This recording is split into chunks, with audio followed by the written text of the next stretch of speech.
Et ne pas oublier les victimes des attentats, c'est important. Samuel Paty, par exemple, assassiné il y a 4 ans. Le collège où il enseignait va porter son nom. Une cérémonie est prévue cet après-midi. À partir de 15h, en présence de la ministre de l'Éducation nationale, Elisabeth Borne, présence aussi de la sœur de l'enseignant. L'établissement de Conflans-Sainte-Honorine est rebaptisé Collège Samuel Paty. Une cérémonie attendue, redoutée aussi par certains, encore très marquée par cet attentat. Reportage Europe 1 de Louise Salé devant le collège. Tous les élèves qui étaient là lors de l'attentat ont grandi et sont partis. Aujourd'hui, une autre génération les a remplacés. Ils n'ont jamais vu Monsieur Paty, mais ils en ont toujours entendu parler. Je pense qu'il y aura quand même un petit temps d'adaptation parce qu'on sera habitué à dire Boisdone au lieu de Samuel Paty. Mais c'est quand même une bonne idée en soi parce qu'on se souviendra toujours, même si c'est quelque chose de cruel, d'horrible.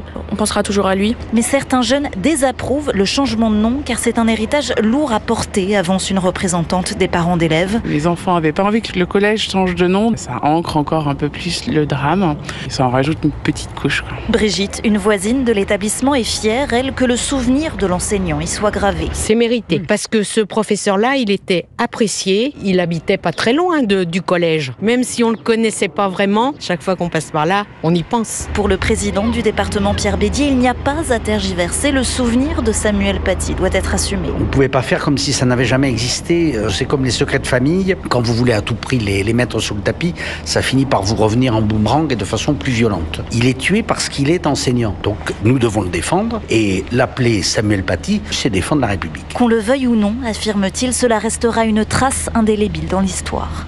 Reportage Europe 1 de Louise Salé.